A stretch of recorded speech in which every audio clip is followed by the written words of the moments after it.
భౌతిక శాస్త్రము, ఫిజిక్స్.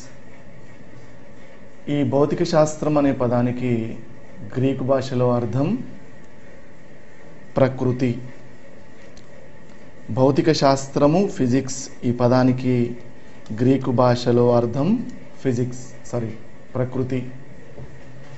ప్రకృతి నియమాలను అధ్యయనం చేయడమే భౌతిక శాస్త్రాన్ని అధ్యయనం చేయడంగా భావించవచ్చు. మన చుట్టూ ఉన్న పరిసరాలలోని అనేక అంశాలను అధ్యయనం చేయడమే భౌతిక శాస్త్ర అధ్యయనంగా చెప్పవచ్చు.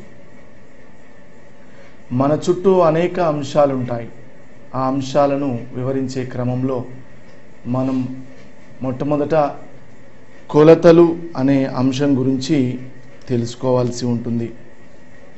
మన జీవితం అంతా కొలతలు అనే అంశం మీద ఆధారపడి ఉంటుంది. కొలతలు లేని జీవితాన్ని ఊహించలేం. ఉదయం లేచిన దగ్గర నుంచి రాత్రి పడుకునే వరకు అనేక అంశాలను వివరించడంలో కొలతల పాత్ర అనిర్వచనీయం. కొలత అనగానేమి? ఒక రాశి విలువ లేదా పరిమాణాన్ని తెలుసుకోవడం కానీ, తెలియని రాశిని తెలిసిన రాశితో పోల్చడం కానీ కొలత అవుతుంది. తెలియని రాశిని తెలిసిన రాశితో పోల్చడమే కొలత అని చెప్పవచ్చు. ఈ కొలతలను వివరించిన శాస్త్రవేత్త లార్డ్ కెల్విన్గా చెప్పడం జరుగుతుంది.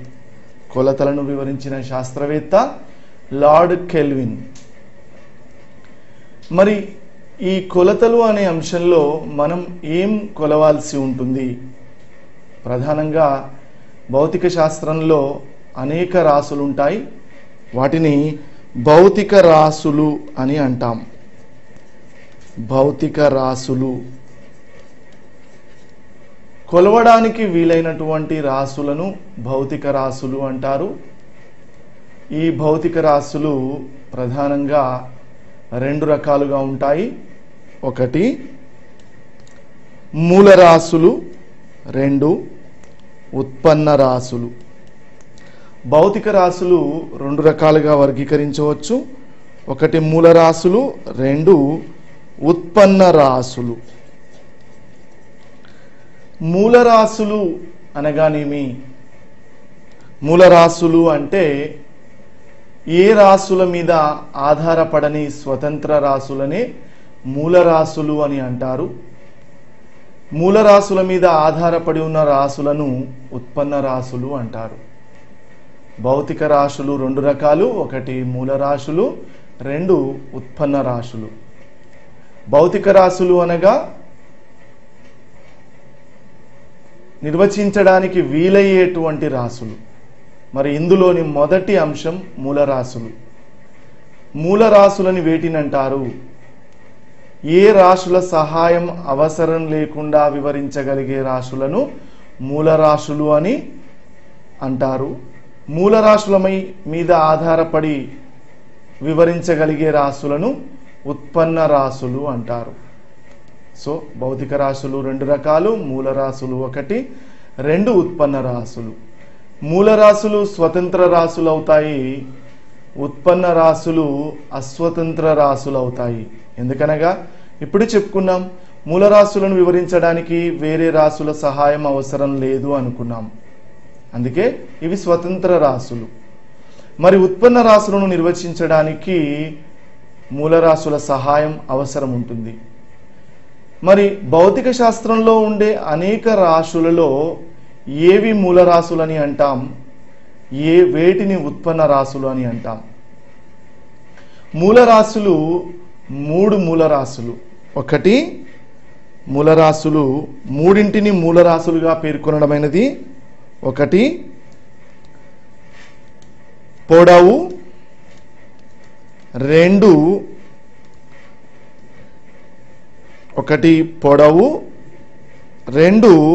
ద్రవ్యరాశి, మూడు కాలము. ఒకటి పొడవు, రెండు ద్రవ్యరాశి, మూడు కాలము. ఈ మూడు రాశులను మూలరాశులు అని పరిగణిస్తారు.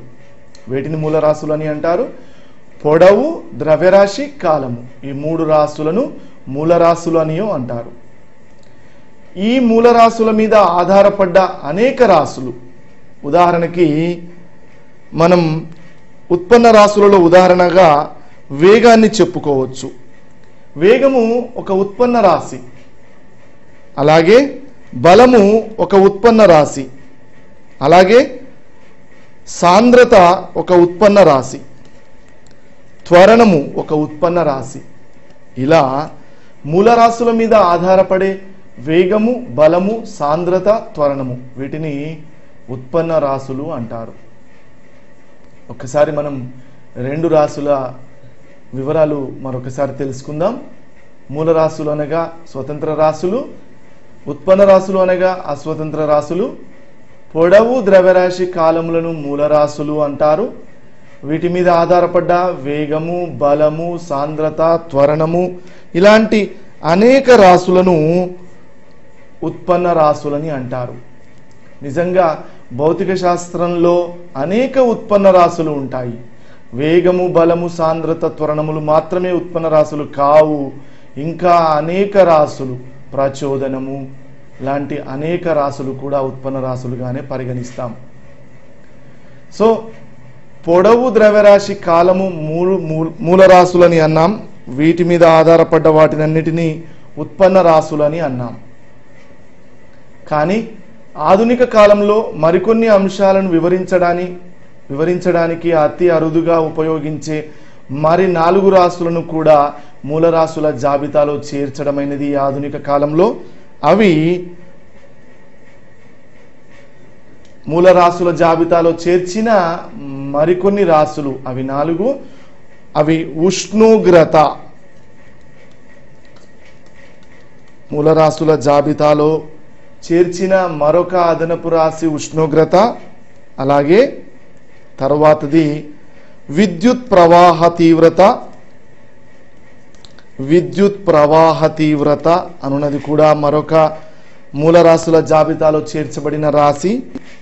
తరువాత కాంతి తీవ్రత అనున్నది కూడా మూలరాశుల జాబితాలోనే చేర్చబడిన మరొక రాశి. చివరిగా పదార్థ పరిమాణము అను ఒక రసాయన శాస్త్రానికి సంబంధించిన రాశిని మూలరాశుల జాబితాలోనే చేర్చడమైనది. మూలరాశుల జాబితాలో చేర్చినటువంటి అంశాలలో, అదనంగా చేర్చిన అంశాలలో ఉష్ణోగ్రత, విద్యుత్ ప్రవాహ తీవ్రత, కాంతి తీవ్రత, పదార్థ పరిమాణము. అదనంగా చేర్చిన రాశులు ఉష్ణోగ్రత,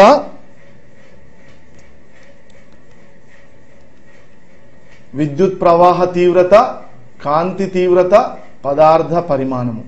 అంటే మనం కొంత స్పష్టంగా చెప్పుకోవాలనుకుంటే మూలరాశులు పొడవు, ద్రవ్యరాశి, కాలములతో పాటు ఉష్ణోగ్రత, విద్యుత్ ప్రవాహ తీవ్రత, కాంతి తీవ్రత మరియు పదార్థ పరిమాణం.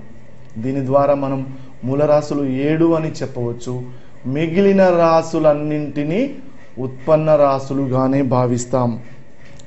పొడవు, ద్రవ్యరాశి, కాలము, ఉష్ణోగ్రత, విద్యుత్ ప్రవాహ తీవ్రత, కాంతి తీవ్రత మరియు పదార్థ పరిమాణములను మూలరాశులు అని, మిగిలిన అన్ని రాశులను ఉత్పన్న రాశులు అని అంటారు.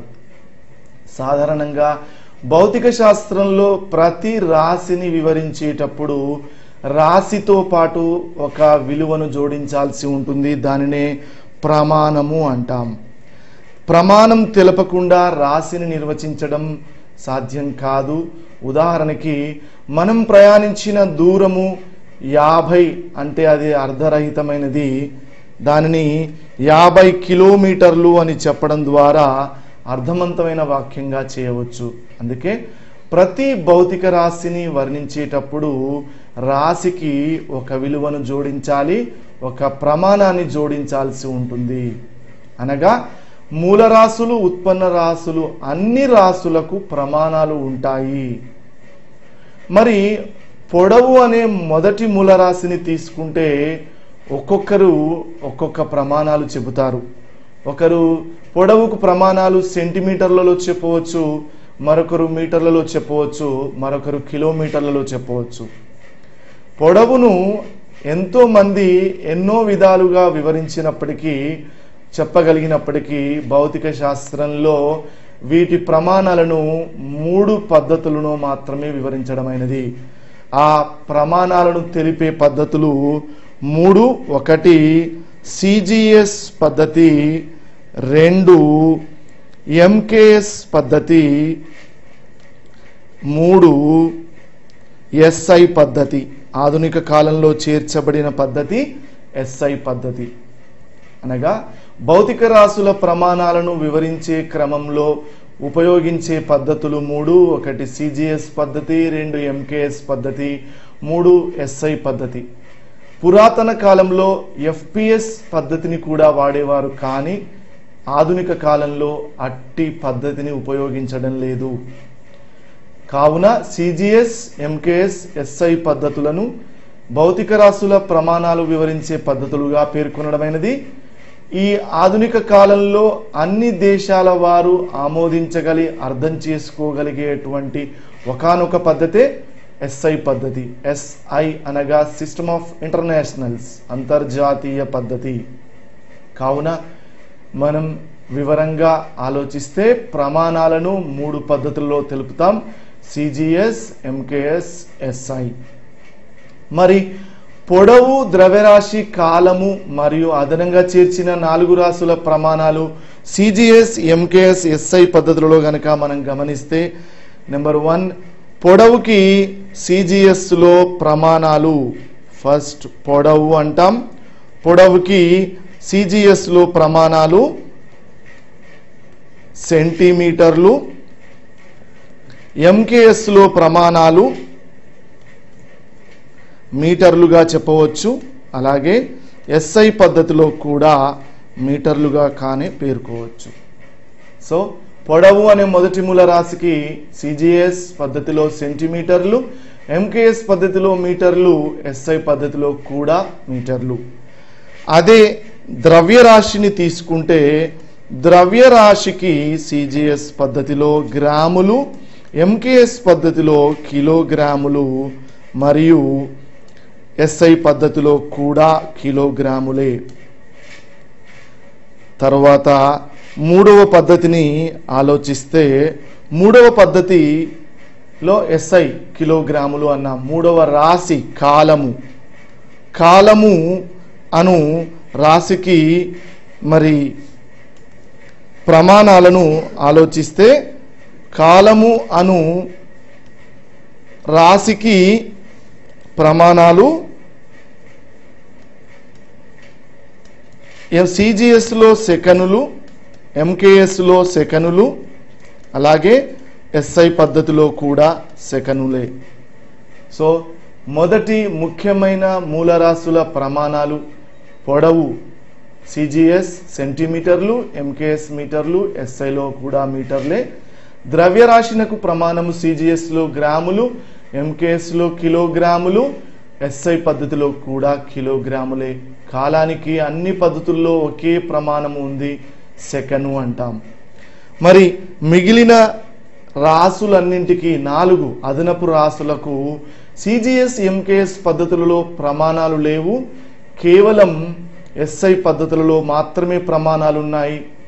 ఆ 4 రాసులకు ఎస్ఐ పద్ధతులలో ప్రమాణాలు ఉష్ణోగ్రతకు కెల్విన్లు, విద్యుత్ ప్రవాహ తీవ్రతకు ఆంపియర్లు, పదార్థ పరిమాణానికి మోల్లు, కాంతి తీవ్రతకు క్యాండెలాలు. మరొకసారి తెలుసుకుందాం. పొడవు, ద్రవ్యరాశి, కాలము అను 3 మూలరాశులతో పాటు అదనంగా చేర్చిన 4 మూలరాశుల ప్రమాణాలు సిజిఎస్, ఎంకేఎస్ పద్ధతులలో ఉండవు, కేవలం ఎస్ఐ పద్ధతిలో మాత్రమే ఉంటాయి. వాటి ప్రమాణాలు మొట్టమొదట కాంతి తీవ్రతకు క్యాండెలా చెప్పవచ్చు, విద్యుత్ ప్రవాహ తీవ్రతకు ఆంపియర్లుగా భావిస్తాం, మరి ఉష్ణోగ్రతకు కెల్విన్లు అంటాం, పదార్థ పరిమాణానికి మోల్ అని చెబుతాం. సో ఈ 3 + 4 7 మూలరాశుల ప్రమాణాలు అన్ని పద్ధతుల్లో చూసాం. ఇలాగే మిగిలిన రాసులన్నింటి ప్రమాణాలు కూడా రాయవలసిన అవసరం లేదు. ఎందుకనగా ఆ రాసుల వివరాలు తెలిస్తే వాటిని మూలరాశుల సహాయం చేత చక్కగా వివరించవచ్చు. ఉదాహరణకు మనం సాంద్రత అను ఒక ఉత్పన్న రాశిని తీసుకుంటే సాంద్రత ఈజ్ ఈక్వల్ టు ద్రవ్యరాశి బై ఘనపరిమాణము.